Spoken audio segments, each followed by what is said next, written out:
the dream that awakened hope. The summer sun rose gently over Washington, D.C., spreading a soft gold across the National Mall.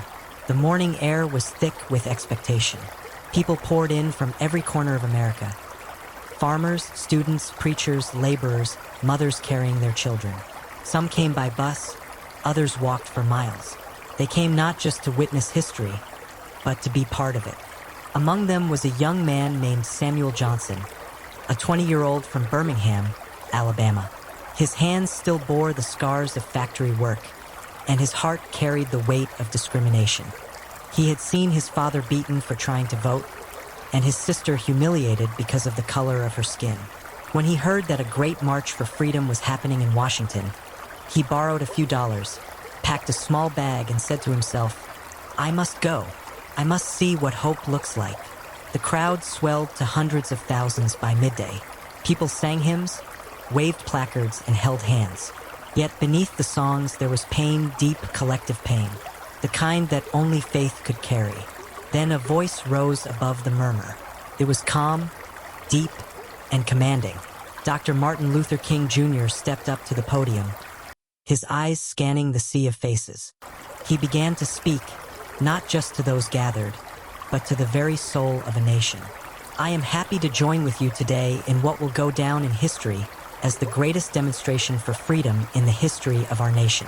Samuel felt the words pull him closer. King spoke of broken promises, of the unfulfilled dream of liberty, of the need for justice to roll down like waters and righteousness like a mighty stream. His voice rose and fell with the rhythm of conviction. Then, as if carried by divine inspiration, his tone lifted, no longer preaching, but prophesying. "I have a dream," he said. "I have a dream that one day this nation will rise up and live out the true meaning of its creed. We hold these truths to be self-evident, that all men are created equal." The words struck Samuel's heart like fire. He closed his eyes, and for the first time, he saw it. A future where his children could walk freely, where no policeman's club or hateful glance could steal their dignity. "I have a dream," King continued, "that my 4 little children will one day live in a nation where they will not be judged by the color of their skin, but by the content of their character." Tears streamed down Samuel's face. All around him, strangers wept and embraced. The dream was not fantasy, it was faith spoken aloud. It was a promise too sacred to die. King's voice thundered again, filled with unwavering hope. "Let freedom ring from the prodigious hilltops of New Hampshire.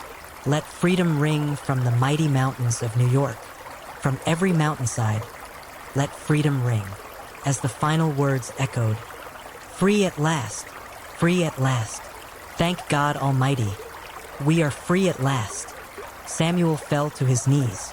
In that moment, he knew that his journey to Washington was not in vain. He had come to witness a dream, but he left carrying a mission. When he returned home to Alabama, nothing looked different, yet everything had changed. He walked taller. He spoke louder.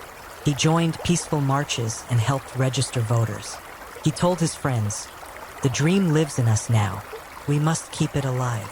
Years later, when his own children asked him what it was like that day in Washington, he smiled and said, "I heard a man speak life into a weary nation, and for the first time, I believed that even the smallest dreamer could change the world."